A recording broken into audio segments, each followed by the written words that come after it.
Story 1. The Connecticut River cuts through some of the most peaceful land you'll ever see. We're talking small towns, rolling farmlands, the kind of place where neighbors wave at each other and nobody locks their doors at night. This is the border region between New Hampshire and Vermont, and back in the 1970s, violent crime here was almost unimaginable. Dense woods stretched for miles. The air smelled like pine and fresh soil. Tight-knit communities gathered at church suppers and town halls. It was the kind of place people moved to when they wanted to escape the chaos of the world. But something dark was coming, something that would shatter every illusion of safety these communities had ever known. It started on October 24, 1978. A 27-year-old woman named Frances finished her shift at work and decided to do something she loved. She grabbed her camera, drove her brown Volkswagen Rabbit to the Chandler Brook Wetland Reserve in New London, New Hampshire, and wandered into the woods to photograph birds. It was supposed to be a peaceful evening, a chance to connect with nature before heading home. Frances never came home. The next day, searchers found her body a short distance from where she'd parked. She had been stabbed, not once, not twice, 29 times. The brutality of it shocked everyone. This wasn't a robbery gone wrong. This wasn't a crime of passion between people who knew each other. This was something else entirely. Something evil had visited this quiet corner of New England, and it had left behind a message written in blood. But here's the thing. Nobody realized what that message meant. Not yet. 3 years passed. People tried to move on. They told themselves Frances's murder was an isolated tragedy, a random act of violence that would never happen again. And then, on July 25, 1981, a 37-year-old University of Vermont student named Kenya vanished. Kenya had been hitchhiking near Interstate 91, right on the Massachusetts-Vermont border. A friend dropped her off at exit 13, and she stuck out her thumb waiting for a ride. That was the last time anyone saw her alive. 2 weeks later, her body turned up in a wooded area some 80 miles away. The decomposition was so advanced that investigators couldn't even determine how she died, but they had their suspicions. Still, the connection wasn't made. 2 women, 3 years apart, different circumstances. Maybe it was coincidence. Maybe. Then came 1984, and the violence exploded. On May 30th, a nurse's aide named Bernice was hitchhiking from Claremont to Newport, New Hampshire. She was going to visit her boyfriend. She never arrived. 2 years later, a fisherman found what was left of her by the Sugar River. Stab wounds to the chest, head injury. Her throat had been cut. And only weeks after Bernice disappeared, 26-year-old Ellen didn't show up for her shift at Valley Regional Hospital. Ellen was a supervising nurse, responsible and reliable. The night before, around 2 a.m., she'd stopped at a payphone to call her sister. During that hour-long conversation, Ellen mentioned something strange. There was a car in the parking lot. It kept driving back and forth, circling, like it was watching her. Ellen stepped away from the phone to make sure her own car would start. It did. She went back to the call, and that was the last time her sister ever heard her voice. Ellen's car was found a few miles from that payphone, abandoned. Her body turned up in August, showing signs of multiple stab wounds and possible sexual assault. Do you see what's happening here? Someone was hunting in these woods. Someone was watching, waiting, selecting victims with terrifying patience, and nobody was connecting the dots. The killer grew bolder. On April 15, 1986, he struck in broad daylight for the first time. Linda was 36 years old, just doing yard work at her home while her husband was at work. When her husband returned that evening, he found Linda dead. 25 stab wounds, signs of a fierce struggle. No robbery, no forced entry. But witnesses remembered something. They'd seen a man hanging around the property that afternoon. Young, maybe 20 to 25, clean-shaven, round face, stocky build, dark-rimmed glasses, carrying a blue knapsack. It was the first real glimpse of the monster, but he was already gone. 10 days later, loggers in Unity, New Hampshire made a horrifying discovery: the remains of 27-year-old Ava, a single mother who'd been missing for a year after hitchhiking near Charleston. Knife wounds to her chest and neck. And here's the detail that made investigators' blood run cold. Ava's body was found only 500 feet from where Kenya had been discovered 5 years earlier. This wasn't random. This wasn't coincidence. Someone knew these woods intimately. Someone was using them as his own personal dumping ground. The murders kept coming. On January 10, 1987, 38-year-old nurse Barbara disappeared on a snowy Vermont night. Her green BMW turned up at a rest stop with blood on the steering wheel and back seat. A cracked door, her blood-stained belongings stuffed in a nearby dumpster. Her body surfaced 2 months later near an apple tree, stabbed multiple times in the chest and neck. Defensive wounds on her hands. She had fought back. It hadn't mattered. By now, the terror had spread across 3 states: New Hampshire, Vermont, Massachusetts. Women were afraid to be alone, afraid to stop at rest areas, afraid to walk to their cars after dark. The police were drowning. Different jurisdictions, different databases, different protocols. The technology to track serial killers simply didn't exist yet. DNA profiling was barely in its infancy. And the killer knew it. He knew he could keep hunting, keep killing, keep vanishing into the woods like a ghost. 7 women confirmed dead, countless others terrified, an entire region paralyzed by fear. The Connecticut River Valley Killer had claimed this territory as his own, and there wasn't a damned thing anyone could do about it. But then came August 6th, 1988, and everything changed. Her name was Queen. She was 22 years old and 7 months pregnant, driving home from a county fair in West Swansea, New Hampshire. She just wanted a soda, that's all. She pulled into a closed convenience store to use the vending machine, a simple stop that should have taken 2 minutes. She noticed a Jeep Wagoneer parked right next to her car. Too close. Something felt wrong. She got back in her vehicle, and that's when she saw him, a man stepping out of the Jeep, moving around the back of her car, coming to her window. He asked if the payphone was working, and then, before Queen could react, he grabbed her, dragged her from the car, accused her of attacking his girlfriend, some nonsense that made no sense at all. And then he started stabbing. 27 times. Her neck, her chest, her kidneys, her lungs. He severed her jugular vein, collapsed both her lungs, lacerated her kidney, cut through the tendons in her knees and thumbs. He was trying to make sure she couldn't run, couldn't fight, couldn't survive. But Queen refused to die. She fought. God, she fought. Not just for herself, but for the baby inside her. Every stab wound, every slash, every moment of agony, she kept fighting. And here's what the criminal profilers would later theorize. This killer was addicted to the struggle. He fed on it. He continued attacking Queen precisely because she was fighting so hard for her unborn daughter's life.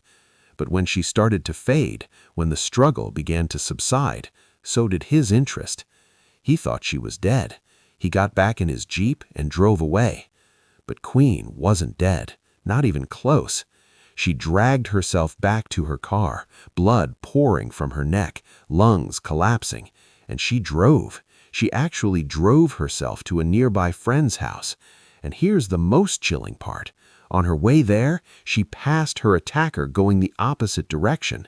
He saw her. He recognized her. He pulled a U-turn and drove by the friend's house as people rushed to help Queen. He wanted to see if she was really alive. And then he vanished into the night. Queen survived. Her daughter survived too, though she was later diagnosed with mild cerebral palsy from the trauma. And Queen gave investigators something they'd never had before: a composite sketch of the killer, the first 3 characters of his license plate, a description of his vehicle. What a fighter. I commend that woman. I truly do. For the first time in a decade, police had real evidence. They had a face. They had a lead. The hunt was finally on, and they found a suspect. His name was Chet, a decorated Army helicopter pilot who'd served in Vietnam. He came back from the war bitter, traumatized, suffering from severe PTSD. He owned a Jeep Wagoneer that matched Queen's description. His wife had disappeared under mysterious circumstances, and on New Year's Eve 2005, Chet died in a murder-suicide, taking his estranged wife and stepdaughter with him. When Queen saw his photo, she said he bore some resemblance to her attacker, but later she changed her mind. She said it wasn't him. So if not Chet, then who? Here's the chilling truth about why this killer is still free. The murders spanned 3 states: New Hampshire, Vermont, Massachusetts. Each state had its own police departments, its own databases, its own protocols. There was no unified investigation. By the time anyone realized these killings were connected, it was the mid-1980s. The trail had gone cold. The technology we take for granted today didn't exist. No DNA databases, no centralized criminal records, no way to track a killer who moved between jurisdictions like a ghost. The police weren't incompetent. They were outmatched, outmaneuvered by a killer who understood the system's weaknesses better than anyone. And that killer? If he's still alive today, he'd be elderly, maybe sitting on a porch somewhere in those New England woods, maybe living in a nursing home, maybe dead and buried with his secrets intact. We don't know. We may never know. But the case isn't closed, not officially. As recently as May 2024, authorities executed a new search warrant at a home in Newport, New Hampshire. They collected evidence. They interviewed a person of interest. No arrest was made, but the investigation continues. After more than 40 years, someone is still looking for answers.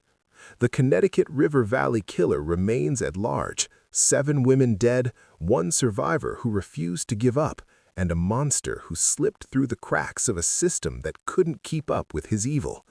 This case is one of New England's most haunting unsolved killing sprees, and the most terrifying part, the killer might still be out there, watching, waiting, remembering every single thing he did. But if you think this story is disturbing, wait until you hear what happened in Istanbul. Because Turkey's first real serial killer didn't just murder his victims, he dismembered them, and he left pieces of their bodies scattered across one of the world's most crowded cities, taunting police with every gruesome discovery. And the reason he got away with it? It'll make your blood boil. Story 2. Istanbul, one of the oldest cities on Earth, a place where Europe meets Asia, where ancient mosques stand beside modern skyscrapers, where millions upon millions of people crowd into bazaars, ferry terminals, and winding streets that have witnessed thousands of years of human history. This city has seen empires rise and fall. It has survived wars, earthquakes, and revolutions. It is a city accustomed to chaos. But even Istanbul wasn't ready for what arrived in the year 2000. It started on the morning of January 8th. A man was collecting papers from the trash in the city's famous spice bazaar. This market has been operating for centuries, selling herbs and spices and teas to tourists and locals alike. It's one of the most visited spots in all of Turkey. Thousands of people pass through every single day. And on this particular morning, among the discarded newspapers and food wrappers, this man noticed something strange. Some of the papers were stained with blood. He looked closer. He pushed the garbage aside. And that's when he found it. A severed human leg. Not a mannequin, not a prop from some horror movie. A real human leg, cleanly removed from a woman's body. Forensic analysis would later determine that this leg belonged to a woman between 26 and 27 years old. She had taken care of herself. The leg was clean, shaved, pedicured. Whoever she was, she had valued her appearance. And now she was dead, dismembered, discarded like garbage in one of the busiest marketplaces in the world. Police were stunned. This kind of thing didn't happen in Turkey. Serial killers were an American phenomenon, a European problem, not something that happened here. They treated it as an isolated incident, a one-time horror that would eventually be explained. They were wrong. 4 months later, on May 19th, a ship captain docked at Yenikapi port. As he secured his vessel, he heard something bumping against the hull. Thump, thump, thump, again and again. He leaned over to look. A human leg was floating in the water, knocking against his boat with each wave. The captain thought it was a mannequin at first. He actually reached down and pulled it out of the water with his bare hands, and that's when he realized what he was holding. Real flesh, real bone, a real woman's leg. And it got worse. One of his passengers found another leg on the shore nearby. 2 legs, same victim. Both showed signs of having been in the salt water for 1 to 2 weeks. Both had dark red nail polish on the toes. Both were well groomed, just like the first leg found in January. Turkey's first serial killer was announcing himself to the world, and he was just getting started. December 7th, 2000, a group of high school students made the next discovery. They were walking home when they spotted something in the bushes. A human leg. Female, between 22 and 24 years old, well cared for, just like all the others, estimated to have been removed from the body only 1 to 2 days earlier. 3 discoveries, at least 2 victims, all women, all with legs that showed signs of careful grooming. Someone was hunting women in Istanbul, killing them, cutting them into pieces, and leaving their legs in public places for maximum shock value. The press gave him a name, the Severed Leg Killer. And as the new millennium turned into 2001, he wasn't finished, not even close. On March 12th, 2 garbage bags were found in the Haydarpasa district, about 50 meters apart from each other.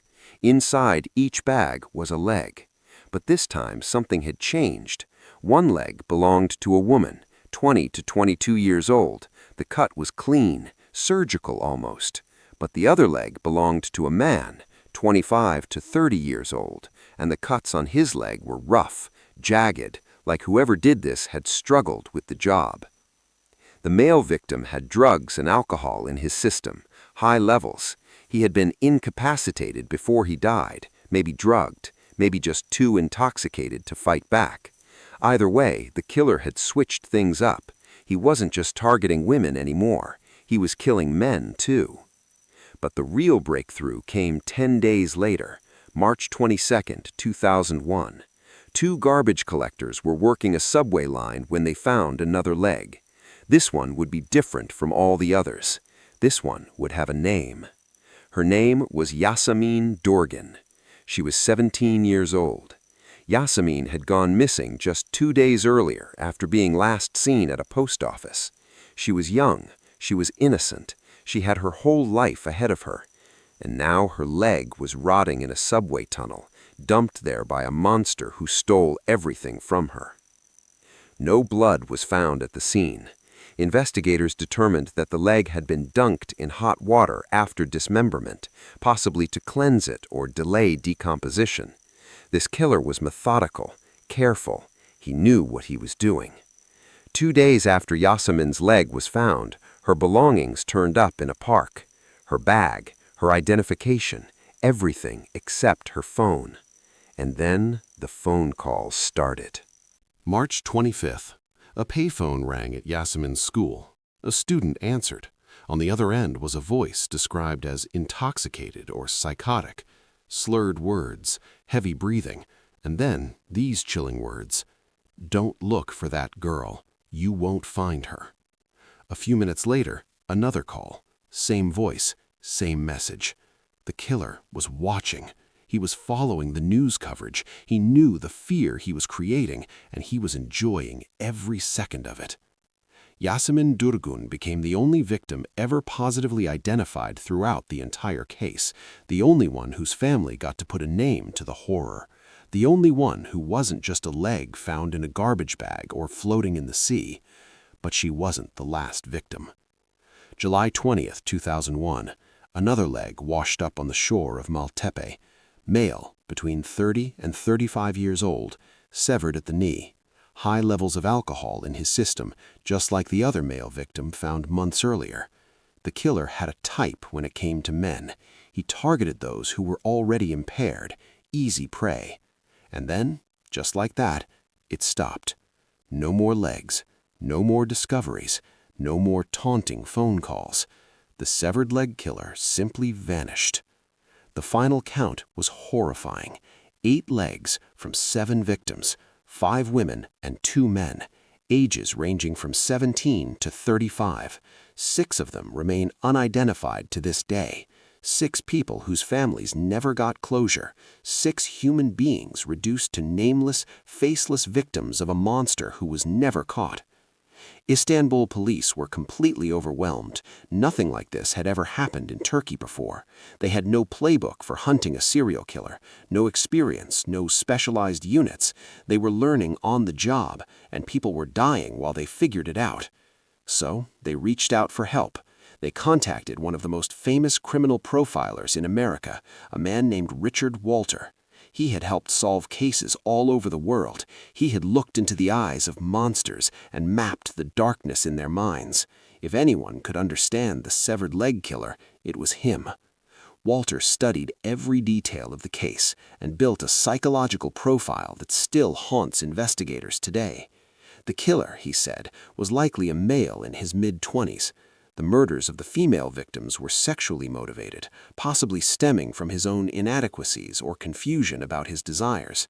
He might have wanted to be attracted to women, but found himself attracted to men instead. The male victims weren't random. They were connected to the women somehow. Partners, clients, maybe just witnesses who saw too much.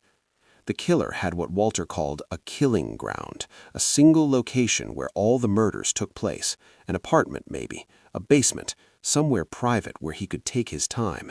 He would bring victims there, kill them, and then cut their bodies into 6 pieces, 2 arms, 2 legs, a torso, a head. But here's the truly disturbing part. He only displayed the legs. The rest of the body parts were never found, not once, not ever. Walter believed the killer kept them as trophies, souvenirs of his conquests. He wanted the world to know he existed, wanted to spread fear with those public discoveries, but he also wanted to keep something for himself, something private. The killer probably didn't own a car. The dump sites were all in central, busy areas that would be almost impossible to access via vehicle. Walter believed he used public transportation, carrying the legs in a suitcase or bag, riding the subway or the bus alongside ordinary commuters who had no idea what was in the luggage next to them. He worked nights or had a job with early hours, giving him free time in the mornings when the discoveries usually happened. He wasn't from Istanbul originally, but had moved there for work, and he had a history of violence or institutionalization. This wasn't his first time hurting people, it was just the first time anyone noticed. After each dump, Walter believed, the killer would return to the scene. He would blend into the crowd of onlookers and watch the chaos unfold, watch the police arrive, watch the news cameras set up. He fed on the terror he created. It was part of the ritual. The profile was detailed, comprehensive, chilling, and it led absolutely nowhere. Despite everything investigators learned, despite the profile and the forensic evidence and the only identified victim, they never caught him. They never came close. In a city of millions, the severed leg killer was just another face in the crowd, another passenger on the ferry, another customer in the bazaar. He could have been anyone. He could have been the man standing right next to you. But here's where this story takes a turn that will make your blood boil. Here's the chilling reason why this monster will never face justice, even if someone identifies him tomorrow. The statute of limitations expired in 2021. You heard that right. In Turkey, there's a time limit on prosecuting murder. After a certain number of years, the crime essentially doesn't exist anymore in the eyes of the law.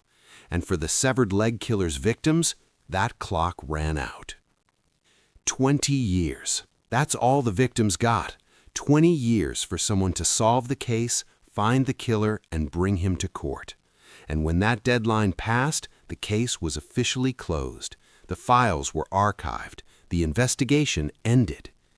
Even if we discovered his identity today, even if someone walked into a police station with DNA evidence and a full confession, even if the killer himself showed up and admitted everything, he could not be prosecuted in Turkey for these murders. The law protects him now. Time has become his accomplice. Who made up the statute of limitations? Seriously, who decided that some crimes should have an expiration date, that a murderer who dismembers 7 people and scatters their body parts across a city should get to walk free just because he waited long enough? It's infuriating, it's heartbreaking, and it's the reality for 6 unidentified victims who will never see justice. Yasemin Durgan's family knows who killed their daughter. At least they know what kind of monster he was, but they'll never see him in a courtroom. They'll never hear a verdict. They'll never get to look him in the eyes and tell him what he took from them. The severed leg killer of Istanbul is still out there. He would be in his 40s or 50s now, according to the profile.